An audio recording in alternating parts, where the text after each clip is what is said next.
Pasca Sarjana Universitas Pendidikan Ganesha melahirkan doktor ke-18. Ia adalah Nikadek Juliantari dari program studi pendidikan bahasa. Perempuan asal Karangasem ini mengikuti ujian terbuka di ruang Ganesha 3 Rektorat Undiksa, Rabu 5 Agustus 2020. Ia juga berhasil menorehkan prestasi yang membanggakan dengan menyelesaikan studi selama 2 tahun dan meraih predikat summa cum laude dengan IPK 3,98.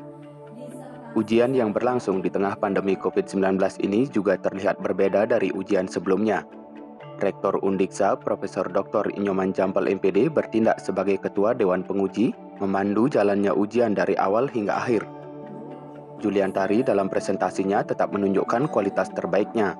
Ia mengangkat disertasi program literasi dalam konteks bilingual, analisis multimodel, dan dampak implementasi.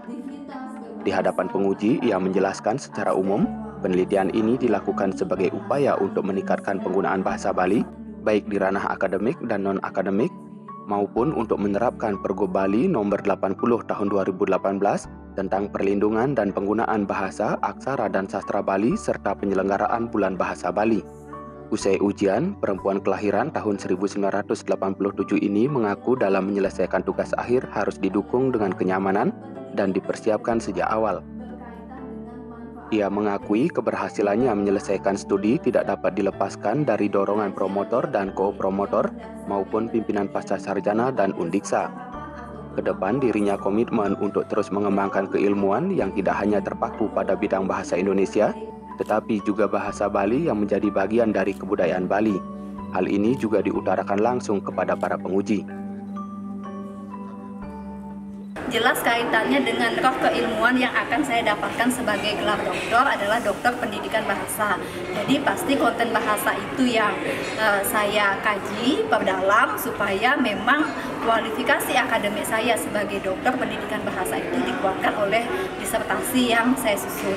Kemudian yang kedua, fokus kajian saya terkait dengan bilingual di sana mengacu pada konten bahasa Indonesia dan bahasa Bali karena saya memiliki rasa ingin meningkatkan penggunaan bahasa Bali itu baik dalam ranah akademik maupun non-akademik. Jadi program bilingual bahasa Indonesia dan bahasa Bali ini saya lakukan untuk menunjang program pemerintah Provinsi Bali yang sudah membuat kebijakan terkait dengan Pergub 80 tahun 2018 berkaitan dengan penggunaan dan penyelamatan bahasa, sastra, dan aksara Bali. Sehingga dari kajian-kajian yang saya lakukan, penguatan tentang bahasa Bali, saya berharap bahasa Bali tersebut tetap eksis digunakan. Rektor Undiksa Inyoman Jampel mengaku bangga atas keberhasilan Juliantari menyelesaikan studi dalam waktu cepat dan tetap memperhatikan koridor yang telah ditentukan Undiksa. Ia yang dinilai memiliki rekam jejak yang baik saat studi S1 dan S2 di Undiksa diharapkan dapat terus menjadi panutan bagi mahasiswa lain. Selain itu juga turut memperkenalkan Undiksa khususnya program doktor pasca sarjana kepada masyarakat luas. Hal senada juga disampaikan Direktur Pasca Sarjana Undiksa Profesor Dr. I Gusti Putu Soeharta MSI. Keberhasilan Juliantari menyelesaikan studi dalam waktu cepat tidak dapat dilepaskan dari pelayanan yang diberikan oleh para dosen, di samping yang bersangkutan memiliki kemandirian dan pekerja keras. Promosi doktor yang ke-18 yang mana pas juga saya bisa menghadiri ya sebagai ketua Dewan Sidang. Ternyata memang Promopenda ini dari segi prestasi baik S1, S2 dan juga S3-nya itu luar biasa. Nah mungkin patut berbangga juga ya kita di Undiksa ini bisa menghasilkan lulusan program doktor yang ke-18 ini dalam waktu yang sangat cepat.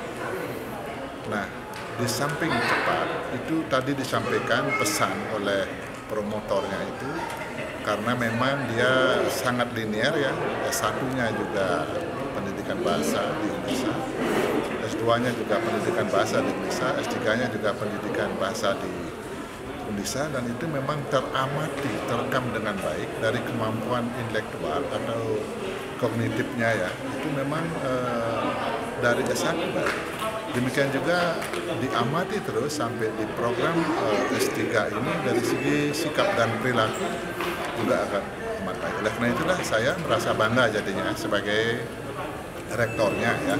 Karena memang kita bisa melahirkan doktor yang kurun waktu sangat cepat, tetapi tetap dalam koridor-koridor yang dimiliki oleh Universitas Pendidikan Ganesha ini. Nah, harapan saya ke depan kepada Promopenda ini ya dan pada Dr. Juliantari ini adalah ini kita akan pakai ya sebagai anggaplah tentor barangkali ya untuk dia menyampaikan Undiksa secara benar. Artinya apa sih yang menjadi kelemahan Undiksa? Apa sih yang menjadi kelebihan Undiksa? Bagaimana sih kalau kita kuliah di Undiksa? Gitu ya. Dengan mahasiswa ini yang studinya sangat cepat dan juga kualitasnya bagus. Nah, ini suatu indikasi sesungguhnya bahwa bagaimana dosen Undiksa memberikan pelayanan yang maksimal kepada mahasiswa. Karena studi S3 itu kan lebih banyak sebetulnya mandiri. Jadi yang bersangkutan ini memang mempunyai kemandirian yang bagus, kerja keras, ulet, kemudian dosen memfasilitasi, mengarahkan. Nah, sehingga dengan dosen memberikan fasilitasi yang bagus, memberikan bimbingan yang bagus, sehingga yang bersangkutan bisa cepat selesai. Nah, ini ke depan program pasca sarjana kita memang mempunyai suatu program dalam rangka bagaimana lulusan kita bisa lebih cepat, dalam arti tidak menurunkan kualitas. Di antaranya adalah masa studi untuk S2, S3 kita turunkan, kemudian S2 atau S3 setelah semester 2, jadi mulai semester 3 sudah bisa mulai mengambil tesis untuk S2 dan untuk S3 sudah mulai bisa mengerjakan disertasi mulai semester 3. Sehingga dengan demikian sejak awal dia sudah mulai proses tesis maupun disertasi, sehingga ini barangkali akan bisa mempercepat masa studi. Begitu pula dalam publikasi. Jadi banyak mahasiswa yang menganggap publikasi adalah suatu momok yang memberatkan, tetapi kalau dijalani sejak awal sesungguhnya enggak. Ini sebagai bukti Juliantari ini mempunyai 2 yang sudah terbit dalam jurnal bereputasi. Percepatan kelulusan mahasiswa tanpa mengurangi kualitas menjadi salah satu program yang dirancang oleh Pasca Sarjana Undiksa ke depan.